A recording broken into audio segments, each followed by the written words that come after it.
Okay, that's creepy. I hate that voice. Um, there we go. Share screen. Story of the Bible. PowerPoint.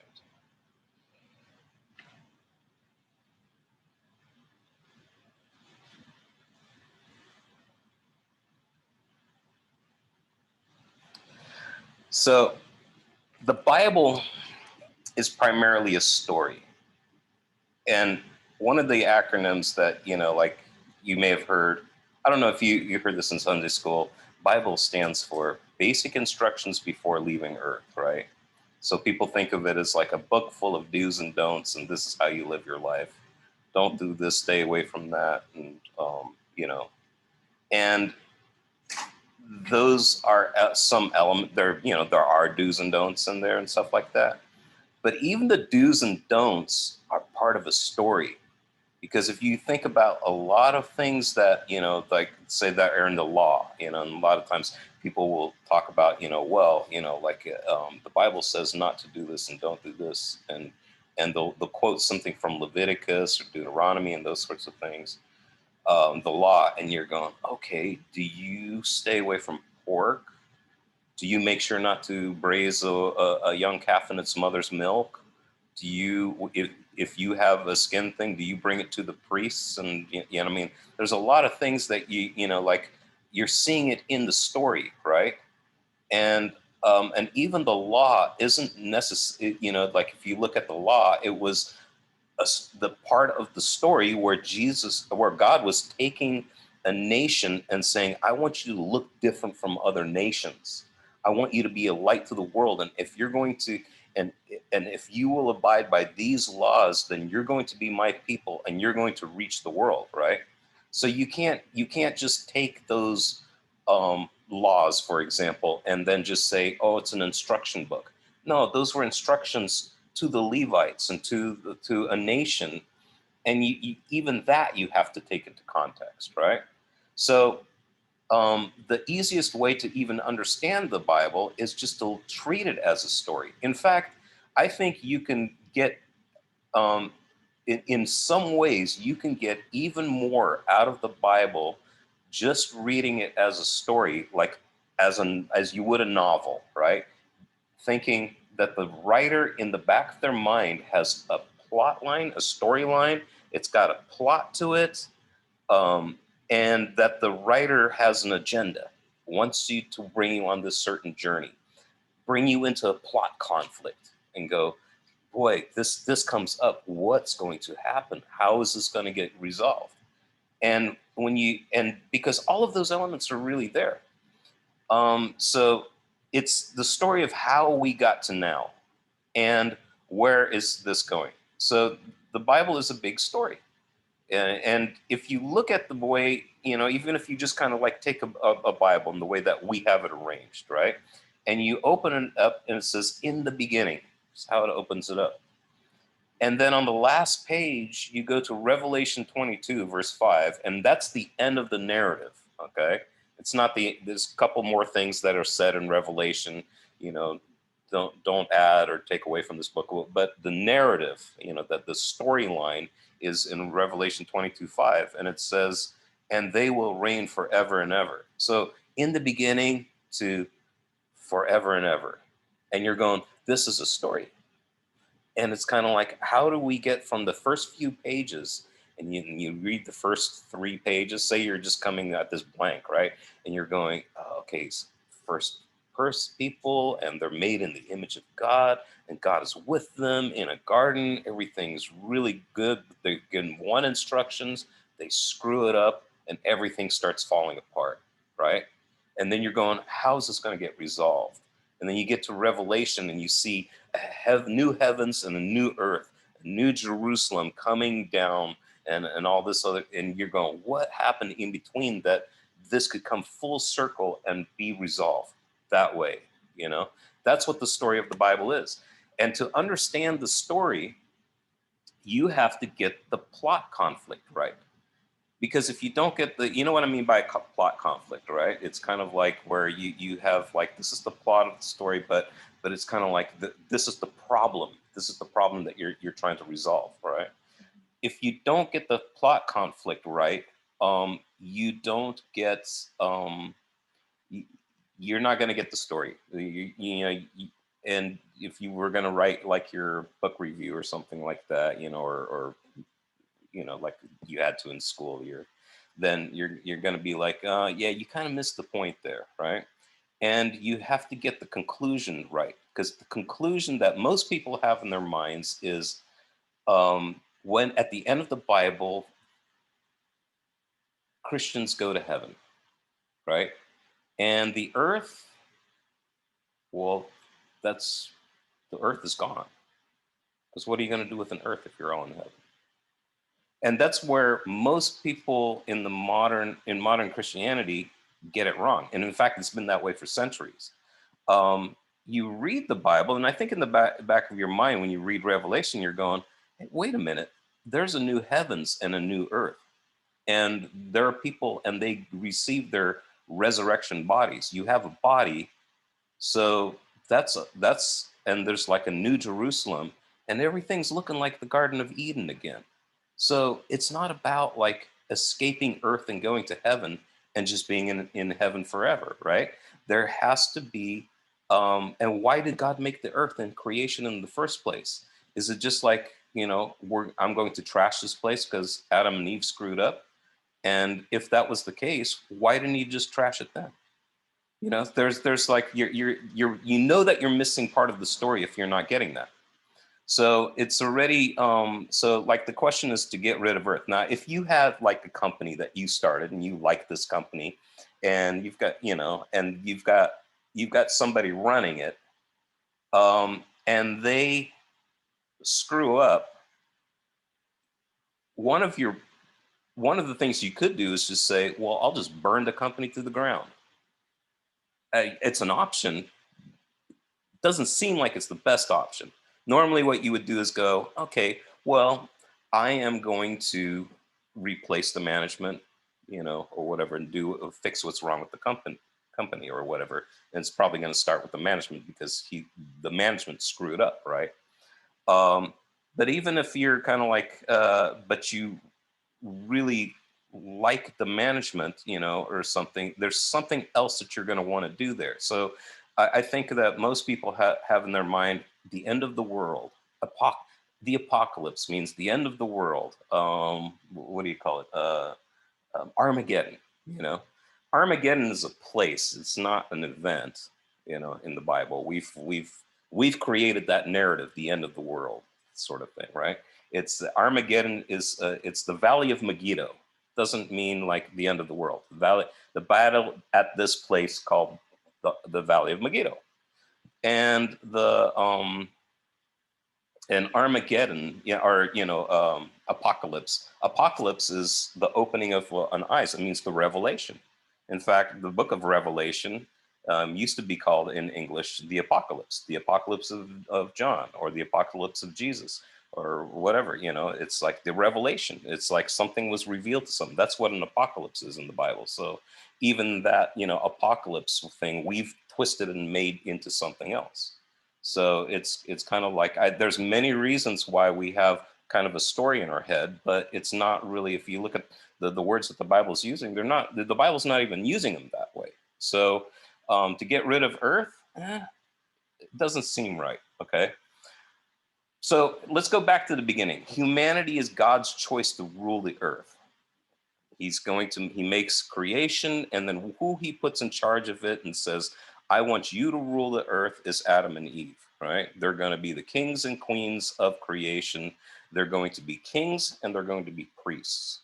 So they're going to represent the earth to God, and they're going to represent God to the earth and bring his rule to bear on the earth. That's what their job is, right? Um, God tells them to subdue it, and he's going to rule over everything. And he also tells them to work it and keep it.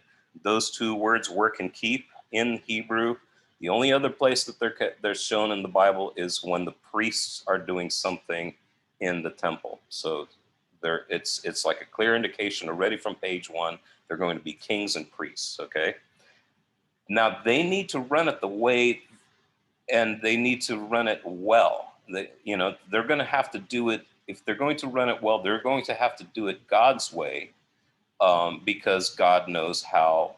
He made it. He owns the user's manual. He knows how everything's runs, right? And it means that they're going to have to define what's good and evil the way God defines good and evil. So they can't just say, well, we'll just decide on our own what good and evil is and forget God, because God's the one who knows how everything's supposed to be run, right? Here's the problem, though, is that humans got free will, and God didn't make them to be like, wind up robots and just automatically do and everything he says. He made humans. He didn't make, robots.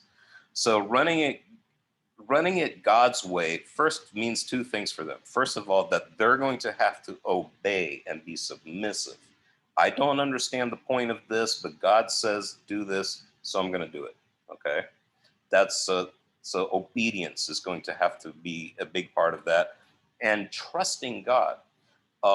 This is why faith ends up being such a big deal in the Bible, because above all, it seems that God really just wants to be trusted. You start with the faith and trust in God, and wisdom will come to you. I mean, it's because it's going to be God's wisdom, and He'll show you the right way. So when Adam and Eve take the decision, take the fruit off the knowledge of good and evil, and take it off that tree, what they're doing, the first act that they do is decide for themselves that they're going to take knowledge of good and evil into their own hands. In other words, they want to determine what's right and wrong on their own terms. They want that power for themselves. Here's the irony in it, is that they get tricked into this by, the serpent, who tells them, if you eat of that, you're going to be like God. But they're already made in God's image. So it's already like ironic. And so, but they go ahead and do that, and they start defining good and evils on their own terms. Now, here's the problem. Right away, you have what we start developing in the Bible as like an exile, right? The things being kind of like what happens. Adam and Eve now have a problem with each other, not just them and God. They're hiding because they've got this shame, and their eyes are opened. And, we can go way into that. But now, here's the thing. Now God can't trust them. They know that they're not trustworthy because they disobeyed God and they did something. And if they know that God can't trust them, they know that they can't trust each other, because nobody's on the same page anymore. Does that make sense? It's kind of like, God can't trust me, and He can't trust you. Why should I trust you? Because we've all now got our own ideas of how to run the world. And this has been the problem ever since. Adam and Eve, they had it was like they end up being separated by a degree, and there's a whole curse. This is a problem that goes all the way across the board, right? There's no unity, and everybody, and like everybody's wrong, not God, but every human from there on has got their own ideas of like the way that good and evil is supposed to go, and everybody's got some things right, but they got some things wrong, and nobody's going to be in full agreement, and unity's broken down, and it causes separation, it causes exile, it causes pain, and people go further and further down this path, and nothing gets resolved. There's problems these problems are not gonna. How are you going to solve this? You can solve it to a degree. You can make things better, but you're never going to cure it, because people are the problem. So Adam and Eve went from like this childlike innocence where they rely on God and they trust Him, and they don't and naively, naively in a good way. So they're like children, okay? So they simply obey God, and they go from that state to the sophisticated guilt, kind of like, well, I have got my agenda, you have got your agenda, God has got His agenda. How do I wrestle you into thinking like I do? How does, like how, it's not a matter of just submitting to God anymore. It's about like the way that you deal with everybody else. It's kind of like, me versus you, and everybody's in competition with each other. And like I've got my business, and if I'm succeed, then that's going to mean the detriment of somebody else, and vice versa. But it's a dog eat dog world, and people, like much of the time are sitting there with like different agendas. Again, nobody's in unity, but it makes you clever in the sense of sophistication, so they become sophisticated, but they lose their childlike innocence, and it's pitting one person's definition of right and wrong against another person's definition of right and wrong. So this brings a need for this new humanity, the new kind of human. What is it going to look like if there is a human that's going to come along and not be like this? Okay, somebody who's going to be obedient and completely submit to God no matter what. Because after Adam and Eve, what you have all these stories about people who just don't listen to God at all, but you've got a few who do want to listen to God, right? And again, what God wants from them most of all is just trust me. And he's going to put people to the test, just like Adam and Eve had to pass a test or fail it, right? And it's just to expose what's already in you, or like what you're going to do. There's always the potential that you can pass a test. So people they don't fail every test, right? But the point is that they fail sometimes, and they fail a lot of the times, and they're not submitting to God. They're not obedient to God. But God, like if you think of like Abraham is promised a son, right? And then he's waiting another 20 years or something like that, doesn't see anything happen. And so what him and Sarah do is to abuse her slave girl, oppress her, and make her have a kid with Abraham. It's totally nasty and wrong, is what it is, right? Um, and in the story, by the way, she's an Egyptian slave girl. So in the Jewish mind, it's kind of like, well, these were our oppressors, but here you have Abraham and Sarah oppressing her, really, because they got their own ideas. And there's a son that's born out of that. But God's like, that's not the son I was talking about. Your son is still going to come, and he does eventually. So, and God eventually puts Abraham to another huge test. It says, okay, sacrifice your son. And in Abraham's mind, and in all of ours, it's like, that is totally wrong. How can that be right on any kind of level? But God just wants Abraham to trust him, because it's like, that I said this, are you going to do it? And Abraham that time does it without questioning, right? That's what makes him a hero of the faith. Now, there's a lot of other times he screws up, but so we see these stories in the Bible of like these heroes that you hear about in Sunday school, but when you read their stories, you're like, they're not really heroes a lot of the time. And so, is there going to be somebody who's just consistently obedient and always submits to God? And of course, the first thing that comes into your mind is, yes, Jesus, right? So what if you have a human who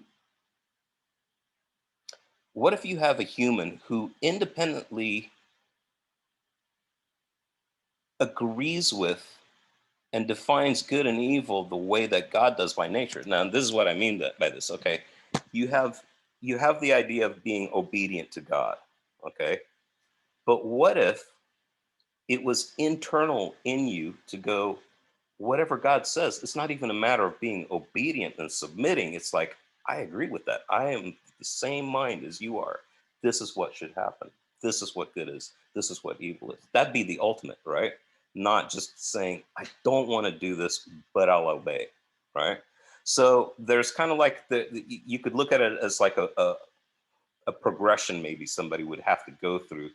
And really, this is where, like, if you look at Christ's story, it's he's being obedient and submitting to God the way that Adam and Eve failed at because they wanted to see things their own way.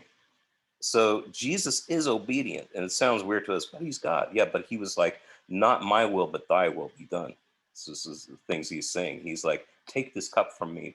I really don't want to do this, but not my will, your will. So it's ultimate submission, right?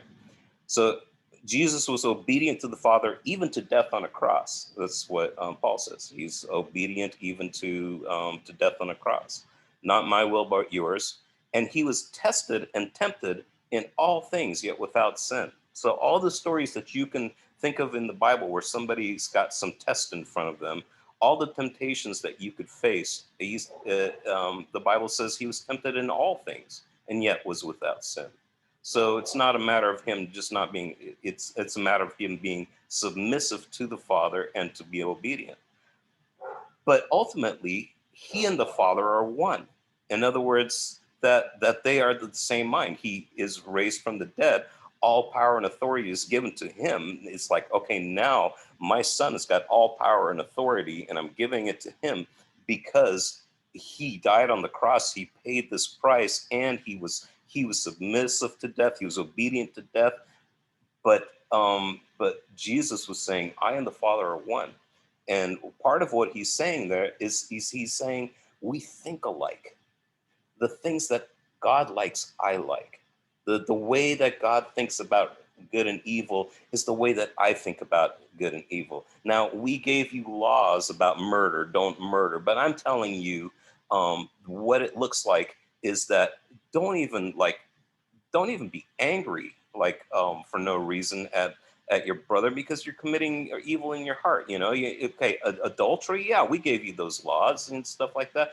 But like if you're looking at somebody in lust, you've already committed adultery in your heart. And he's like, pray for your enemies, and all these other things that seemed even more difficult to follow than the law was. But he's saying there's something that has to radically change within a person or be completely different because people aren't able to just be obedient, and they weren't able to be obedient to the point that Jesus was obedient. He became the human that could do this. This was the human that all these biblical stories and the prophets are telling you about. We need somebody like this, and you have Jesus who's like this. That he becomes the model for what humanity was always supposed to be. He becomes what Adam was destined to be if Adam hadn't fell. That's why he's called the new Adam. Okay, so he and the Father are one. So how about the rest of humanity? Jesus becomes the hope for us to be like him, and not just because we think in the back of our minds, well, if he can do it, I can do it. It's a little bit more than that. But we know that there was a human who walked the earth and he was obedient to death and he thinks like the Father. But here's another thing is that the prophets were telling us that there was going to be a new humanity and there's going to be a change inside of people. Okay, so if you look at Jeremiah 31:33, it says, I will put my law in their minds and I will write it on their hearts. I will be their God and they will be my people. And what Jeremiah is talking about here is an imprinting onto people the way that God defines right and wrong. His law, in this case, means it's not the regulations that you follow or whatever this is. What's being talked about here is the way that God thinks about good and evil. Okay, that knowledge of good and evil that God has for himself and the way that he defines it. He's going to write this on some people's minds. Okay, he's going to write this on people's minds and he's going to write it in their hearts, and he will be their God and they will be my people. He's talking about the new humanity. Okay, so it's not just that Christ was the new humanity, but because of Christ there can be a new humanity and in other people. Habakkuk 2, it says, 2:14, it says, but the time is coming when the earth will be filled with the knowledge, lada'at, of the glory of God as the waters cover the sea. Um, the time is coming when the earth will be full of the knowledge. I looked at this word knowledge, lada'at, right? You know where it's mentioned the first time in the Bible? I'll give you a clue. Knowing. It will be filled with the knowing of the glory of the Lord. Lada'at. Genesis, like in what? Yeah, in the beginning. It's in Genesis in the beginning. It's when when Adam and Eve had eaten, and there's a response. Now they've come to know. Now they've become like one of us, knowing good and evil. Right? It's that same phrase, lada'at. Okay, so if you go, but the time is coming when the earth shall be filled with the knowing of good and evil, basically, um, of the glory of the Lord, the knowledge of the glory. In other words, it's God's definition of right and wrong that He was talking about way back in Genesis. Okay, it's that lada'at is this is the new humanity in the new heavens and the new earth. And that whole passage is about new heavens and the new earth, new creation, right? Things are going to be set right on the earth, and the earth is going to be healed and it's going to be renewed, along with humanity, which is going to be renewed and is going to be healed. But it's not just going to be, we think of like the resurrection body and how glorified that, people are going to be, but the thing is that they're also going to be imprinted with the same kind of knowledge of good and evil that God had, because we will define good and evil and rule things the way God wants them to, not just out of obedience. Yeah, we will be obedient to Him and subservient to Him, but it's because, but it's also going to be because we think like Him. Do you get this? It's like the new humanity is putting on the mind of Christ, So this is what it talks about. Like if you go to Ephesians 4, and starting, I think, in verse 20, he's like, but that's not the way you learned Christ. He goes, assuming you have heard about Him and were taught in Him as the truth is in Jesus, to put off your old anthropon. Okay. What is anthropomorphic or whatever? What does that mean? Okay, so if you look in, I don't like the way this is usually translated. It's like the put your old self. If you say like a story, if you describe something in anthropomorphic terms, you're making it as like human, right? Anthropology, the study of humans. It's if you look at like the Greek dictionary kind of things, they'll say it's humans or man, right? The same thing as Adam, like Adam meant humanity, man or humanity, whatever. Put off your old human. You put off your old humanity. Your old humanity is the one that you're still living in, that is telling you that, like, I'm going to define good and evil and for myself and live this kind of life that we've been living with since Adam and Eve and their folly, right? Put off that human which belongs to the former manner of life. That's your former self, okay? And um, the former manner of life, and it's corrupt through deceitful desires. It's like, the desires, but it's like you're always deceiving. You're always, like you're going from with what you want, and you're conniving your way through life, right? And to be renewed in the spirit of your minds. So, be renewed in this, and to put on the new anthropon, the new humanity, created after the likeness of God. The likeness of God, being made in His image. You're back to Adam. Created after the likeness of God in true righteousness and holiness. You're taking off that humanity that Adam and Eve slipped into and that we've all been existing in for all these thousands of years, and you're putting on the mind of Christ, and you're putting on the new humanity where you're going, I want to think like God does. I want to think the thoughts that Christ does, and concerning things that are right and wrong. I want to live in that kind of righteousness. We are living in a time right now where we're stuck with, we've got the new humanity. It's been in us, like Paul, the Bible tells us that we are a new creation, right? The new creation has begun in a sense, but I've always said it's already, but not yet. It's the reality has already begun, but it needs to be. It hasn't culminated. Okay, that's why you need the return of Christ. That's why, like we there's a lot of things that are going to happen still, and we are going to need a new body, and we're all going. But consider the old human gone already. Okay, already put to death.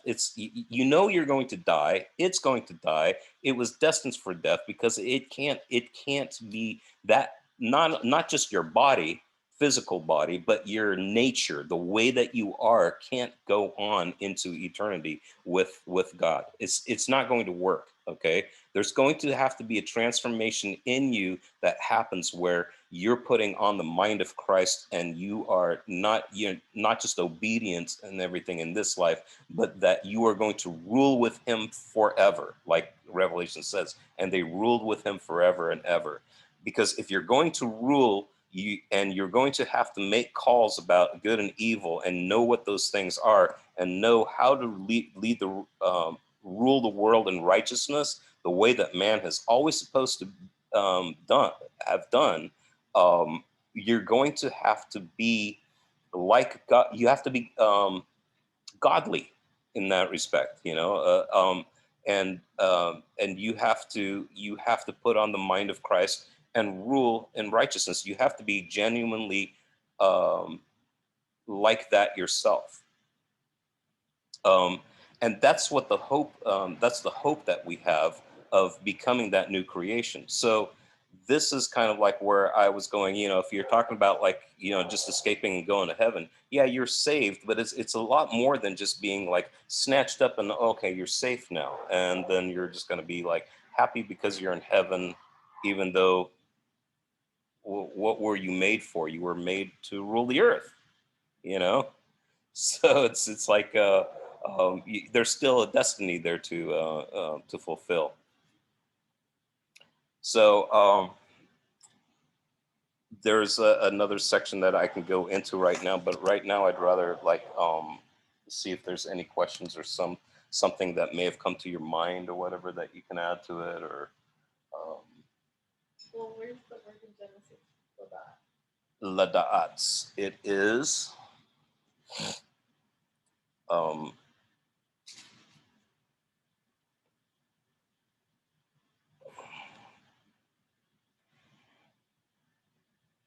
it'd be in Genesis 3, verse um,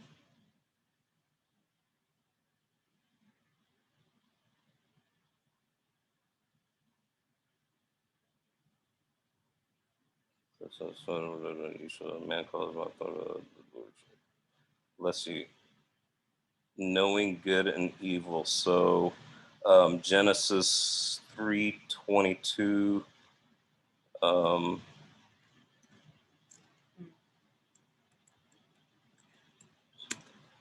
3:22 Hebrew. We hope the man who has become like one of us in knowing good and evil. That one. Yeah. Okay. Yeah.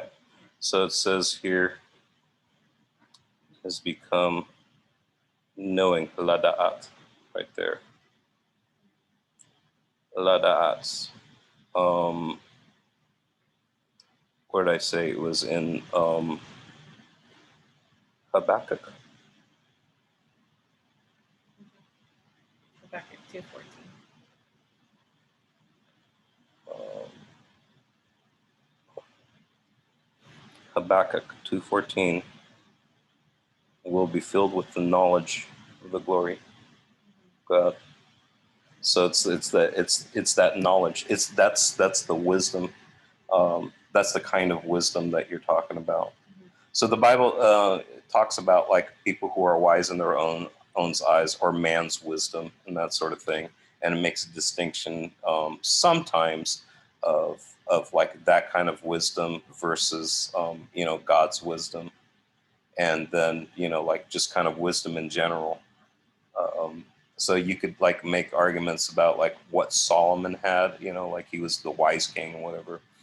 Um, but he had kind of like a wisdom of like how to rule. He was, I think, asking for wisdom to judge right from wrong, and he was commended heavily by God. But it's just another story where, like, by the end of his life, you're just going, "What's wrong with this guy?" Yeah, he marries all these women, so like hundreds of wives, and and it's like pacts with all these foreign countries, and he's worshiping all their idols and stuff like that, and it's like, dude, you really screwed up. Like, that ain't it. That ain't it. It's kind of like, yeah, every time you get to a good guy in the Bible, you go, oh, here's one of the heroes. Is a good guy or bad guy? And what you realize is they're human. They're stupid. They're still doing things ultimately which are right or wrong in their own eyes. And they're making their own, calling their own shots. And you're supposed to notice that. You're supposed to notice that, like, Moses is messing up. You're going, we need somebody like Moses, just not Moses, that version of Moses, not that version of Moses. And this is where you get these cycles of things. You're like, somebody's going to come along. Somebody's going to come along. David gets it. God says, I'm going to. Uh, Somebody's going to come from you who is going to be the king forever, and he's going to be like my son and everything. I'm going to build you a house, David. And you're going, oh, Solomon, that must be it, right? And Solomon asked for wisdom, and you're like, this is heroic. Look at Solomon and everything he's doing. And then you're going, no, something's wrong. Maybe it's the next king. Maybe it's the next king. Maybe it's the next king. Maybe it's the next king. You get finally to the end of Chronicles, which is where the Old Testament ends for the Tanakh, right? We arrange it differently in our Bibles than the Jewish Tanakh. They have the books in a different arrangement, but you get there, and the king, which is the son of David. He's the son of David. He's in exile. He's going off to Babylon to be exiled, and it's the end of the kings. And you're like, when did this happen? Where is this? What happened? And it leaves you in limbo, and this can't be the end of the story. So when Matthew comes along, what's he start with? He starts with this chronology of like this genealogy of people, and he arranges it in sets of 14, right? Where like that's like the numerical value of the name David, right? Like for us, it's A equals 1, 2 equals B equals 2, and stuff like that. So they were, that's how they used like you could number things that way. So you're going, and everything's like, this is how he's related to David, and then then the story continues that way, and that's what you're supposed to have in your mind, because that's what Matthew's going to. He's just continuing the story. So it's a beautiful way to like do the continuation. It's a beautiful way to end the Tanakh, and then for Matthew to kind of go here, and then have Revelation at the end, and they reign with God forever. The new priests and the new kings or whatever. It's this awesome, fascinating story. Um, how familiar are you with? Actually, I want to wait until maybe there's a person or two here that I might want to wait until the. But how familiar are you with like the biblical storyline in the Old Testament? It's been a good while. Yeah. So, yeah, I could do this, and like it doesn't take long because I did like a short. I'm going to do several versions of this. Actually, what we're going to end up doing is we're going to we're going to go through like the theme, the storyline of the Bible seen through a couple lenses. One of them, for example, is going to be through the covenants and how the covenants attach everything together. And so some of this is going to be a little bit repetitive, but it's going to, but you're going to see it through several different filters so that you get like a more of a 3D picture of like what the whole story is. Where was it going to go? Oh yeah, PowerPoint. Let me share this real quick. So if we go to slideshow. So, you have the beginning stories, Adam and Eve, they get sent out of the garden. You have the exile, and we just talked a lot about that. And, Cain and Abel, they make everything, it just, and they start heading, they start getting further and further away from the garden, further and further from God's presence, until things devolved so badly that you have the story of Noah, where God's like, okay, because man's intent and everything is, he's just evil all the time. Because let's just say, because man is so bad, I'm going to set a flood. And you have kind of a deconstruction of what you have in Genesis 1. Like the waters that were separated are now falling into each other. It's kind of like creation in reverse, sort of, it's kind of reset things. Noah gets off the ark though, and builds an altar to the god, and the smokes hits. God is like, you know what?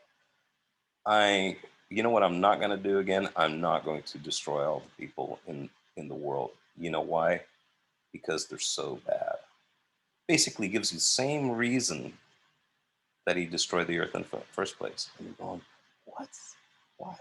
Why did biblical writers will like mess with your mind sometimes like that? And it's kind of like, yeah, if I keep on doing this, there was the option to just fire the chef or fire the management, and just get rid of them. But it's kind of like, but I made them too. They're part of creation, so I'm going to keep them around. And instead of just destroying everybody and just keeping like one little family or whatever, I'm not going to keep on doing that, because they're going to keep on doing this. And the first story that happens after that point is that Noah gets rant raving drunk, and his son ends up like in his tent with him.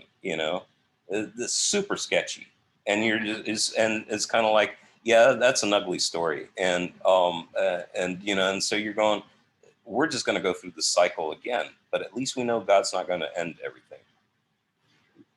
But they end up getting worse and worse again, and they end up in Babylon. We call it Babel, right? It sometimes drives me nuts because Bavel, over 200 times the word Babylon is Bavel in scripture, and one time in English that we translated Babel, it's in this story. But it's because Babel is related to the word confusion, and Babel, like babbling, so the story, they do kind of like it's actually a Jewish method to kind of like, but it's Babylon, right? So you're going, okay, well, then God scatters everybody, gets them all like out of the, okay, everybody's, like they confuses their language, and they end up all over the world. And you're like, how are they going to, what's going to happen from here? Is there somebody from this whole scenario that is going to be the one that God promised early on? Like from Eve, from your seed is going to destroy the serpent, and be injured by the serpent. But somebody's going to come along. So you're going, okay, where's the seed going to go? So out of these scattered nations from Babylon, you get this guy named Abraham. He's from the Ur of the Chaldees, from where Babylon is, right? And he's like, I'm going to take you away from Babylon, and I'm going to show you a promised land. And he's bringing them back to like where the story began. They went east from Eden, and now he's bringing them back west to that, like wherever that is. So, and he's going to, he says, like, out of, all these nations are scattered, but I'm going to make a nation out of you. And so Jacob, he continues, it's from Jacob. his grandson. And from Jacob, you have Jacob has 12 sons, and one of them is named Joseph, and he ends up in Egypt, and he saves the whole world, but that the known world at the time, because there's a famine, and that story, right?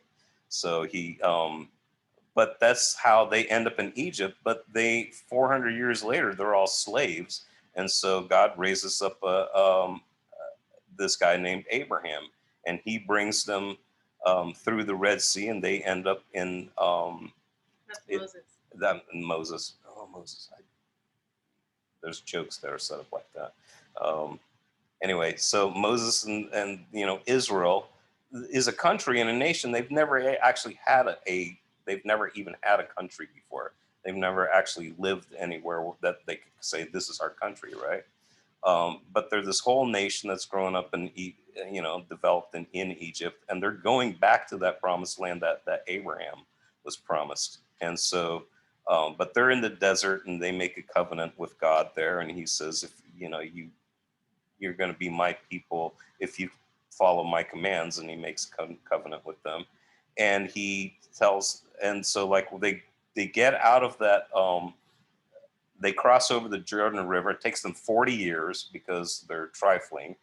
And God finally says, okay, now you're ready to go. And under Joshua, they go and they start taking conquest of that whole region. So Joshua starts the conquest, and they start taking over the land. And during that time, they don't have a king, and everybody kind of does whatever they want. And so they start slipping into idolatry, and just they go into these cycles where like they backslide, and then they start calling out to God. God allows them to undergo, like, their enemies start taking over. They end up in trouble, and they're saying, God, save us out of this. So He raises up these heroes, these judges, right? And so Samson's one of those judges. Gideon's one of those judges. Deborah, and all that. This is all before that they have a king. And then you have, you know, here's Gideon, of course. And again, God's like, I just want you to trust me. Okay, I'm going to bring you victory in this battle, but I'm going to have you whittle yourself down to 300 men, go with like a bunch of horns and these torches, go on a hilltop, and then do this, and you'll win the battle. It makes no sense at all. Right? It's just one of those tests where God's like, yeah, you just need to trust me. So that's the test. So finally, you get like the last judge. His name is Samuel, and he anoints the first couple of kings of Israel. First, you have Saul, but then you have David, and then David's son Solomon. He he's very harsh, and there's somebody who ends up like leading a rebellion against him, and that whole kingdom that gets divided. So no longer is Israel one country; it gets divided up into two countries: Israel in the north and Judah in the south. And from there on, you're going to have like hundreds of years of histories of what these kings were like. In Israel in the north, they just forsook God altogether, and they never even have a good king after that. Judah is hit and miss. You got some that are relatively good, but they're all human and they all make mistakes. But you're going, okay, so somebody from this line of David is going to be the one, right? And no. They both the north and the south, they go into exile. So in the north, they go to exile into Assyria, the Assyrian captivity. In the south, they end up being taken off to Babylon, place where the Tower of Babel is. So you get these cycles of like ending up back in Babylon in exile, right? Humanity leaving the presence of God from Eden, ending up in Babylon. Now it's kind of like they were brought back to the land of God where God is with them, disobedience, and they end up back east, back in Babylon. That's one of the big ironies in the Bible. But while they're there, there's three guys, Shadrach, Meshach, and Abednego. And that's what their story is in Babylon, and same with Daniel. So the four friends who who show you how to live in exile. You know, they show you this is what it looks like to to be both a servant to Babylon, but not but nowhere to draw the line. This is what you can't do. They won't bow to this idol. Um, Daniel will be thrown in lion's den, but they are servants of the kings that the Daniel is, and Shadrach and Meshach and Abednego. They are servants to Nebuchadnezzar, the king of Babylon, worst guy you can imagine. But even Nebuchadnezzar comes to know God and acknowledge God. So anything can happen. But the Babylon falls to the Medes and the Persians, and during the Persian Empire, there's a king named Cyrus who tells them they can go back and rebuild Jerusalem. So they don't. Israel is not reinstated, but eventually the temple gets rebuilt, and that's where Ezra and Nehemiah are. But they come back and they realize, we used to have, like God's presence in the temple, but we're just not seeing God's presence in the temple anymore, and we don't have our country back. And where's this king? Where's this king from the line of David? And so they're like, we're back in our own homeland, but we're still in exile. This is still exile. And they start realizing all of humanity's in exile. They've been in exile since the Garden of Eden. That was the original exile, right? So that's when like the prophets start, like describing some things about the return from exile for humanity. Um, and of course, maybe next week I'll get into like the books of the Bible and where they are. I'm just going to close with like a little 5-minute video I found, and it'll be kind of like a nice recap of some of the things we screen share.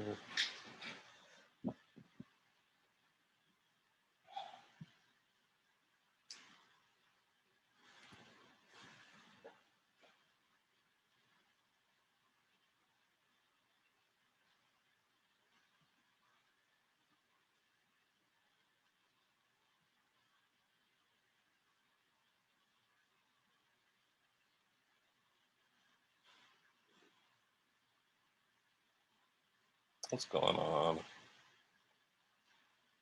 You have to push the button. I have to push a wet button.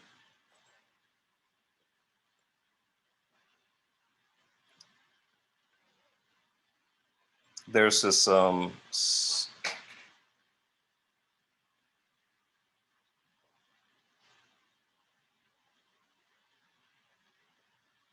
don't know what's going on. Okay, there we go. The Bible's an important book. Many books written over a long period of time, but altogether they tell one unified story. So, what's the story of the Bible? Well, it begins by introducing us to a beautiful mind, the author of all reality, a being called God. And he has the power to take the dark chaos of the uncreated world and bring about order and beauty and garden and life. Its crown is accomplishment. God appoints these creatures called humanity, or in Hebrew, Adam, and they're made as God's image, which means that they're commissioned to rule this beautiful world on God's behalf by harnessing all of its potential and creating even more beauty and order. This is a story about humans using their powers to meaningful, life-giving work. But the question is, how? As humanity it's represented by truth. So humans could partner with God and find freedom by trusting in his knowledge. Or they could seize power and define good and evil on their own, which God will kill them. And they hear the voice of a dark, mysterious creature that tells them, choice is simple, take the fruit. It'll give you power and freedom to rule the world on your own terms. And so they see as a result, they become suspicious and self. It leads to fractured relationships, violent power grabs, and ultimately a whole civilization of Babylon that has redefined. So that's I don't know if they meant to do this or not. That's what we were talking about earlier, like if God can't trust us, how can we trust each other? And causes all this rift. Yeah. And here the story of the Bible takes an important turn. Zoom into the story of a man and a woman who come out of Abraham and Sarah. Yeah, God promises that from them will come a nation that has another chance to make a choice. And if they succeed, it will open up this new way forward for the rest of the family. This is why the rest of the Bible story is about this family. And it does not go well. Despite God's personal guidance, Abraham's family gives in to that same temptation to redefine good and evil on their own terms. Apart from God. Even when the rest of the people, rulers who loved God's guidance and had divine wisdom, even they gave. So Israel was warned by their own prophets that these choices would lead them back to Babylon. This time, as conquered captives living in exile. That's exactly what happened. So even with God's personal guidance in real families, who can succeed? Well, the prophet said that the story wasn't over. God's going to send a new leader to Israel to cover for their families and transform the people's hearts and minds so that they can make the right choice. And so the part of the Bible called the Old Testament and these promises are right. And then the biblical story continues. So yeah, he covers this. I didn't notice it. And to transform their hearts so that they can do this, right? It's the new humanity we were talking about earlier.